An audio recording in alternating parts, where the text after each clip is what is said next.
To have a relationship with a wild creature, first you have to have a relationship with yourself. You have to know who you are. Because these animals are not automatically going to trust anything. These animals have to worry about survival, have to worry about eating, and have to worry about being eaten,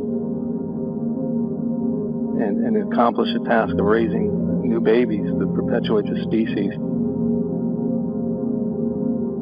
I was up in Yosemite National Park, and I just walked off the trail about 20 foot, sat on this log, and went into a meditative zero space. And all of a sudden, what I thought was just a little landscape started to become full of all these critters. The insects started coming out, and the birds started coming down to eat the insects, and there was this incredible activity going on around me that was not happening until I settled myself into that zero state. And I was just sitting there for 15, 20 minutes watching all this go on when I heard what sounded like a father-son walking down the trail talking. Oh, Dad! And as soon as the voice was heard, all these little things skittered away and underneath everything and just camouflaged with the environment as if they didn't exist. When we go out into nature, a lot of people will want the animals to come to them. And in their mind, they're going, come here, come here, come here, come here, come here, come here, come here. If you saw somebody who was attractive and you wanted to start a conversation with them, would you walk over to them and go, come here, come here, come here, come here, come here, I love you, I love you, I love you. You're the biggest creep in the world, and you'd probably call the police on you.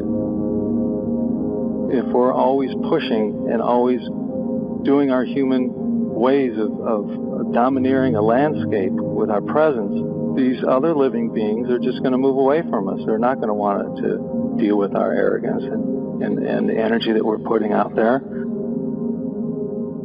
What we need to do is go to that zero point, go to that place of quietness inside, where we can start to have relationships and start to understand what's going on around us. To have a relationship with a wild creature has a lot to do with respect. With understanding the living being that's in front of you, and that it is alive, so it has all the rights that it needs to exist. It doesn't need a manifesto so humans can prove that it has some sort of benefit to humans, so we now can keep this animal alive. But these animals are extremely aware and conscious beings for what they have to do in this world.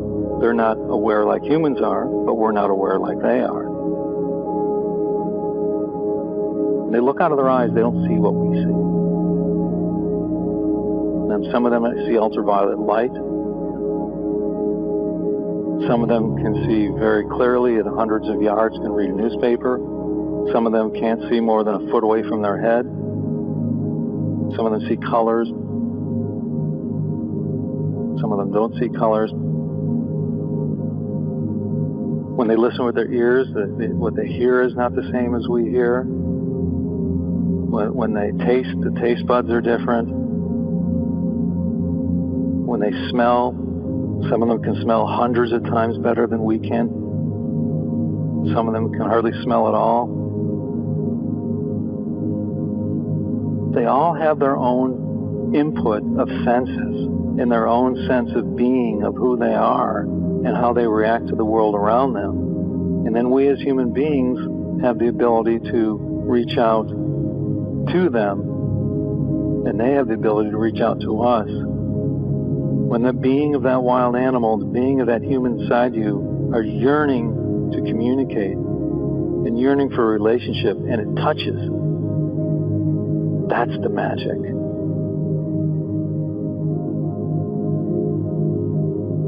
With my wolf, she really helped me with the meditative mindfulness practice, because if I was in this wolf's enclosure and I started to think about something else, immediately, within seconds, that wolf knew I was not 100% with her, and she would lift up her lip and start growling at me, telling me, you are here with me now, you be here. Don't think about other things. Don't be outside this thing. Be with the magic that's taking place with me and you at this moment. She was physically telling me, meditate, be still.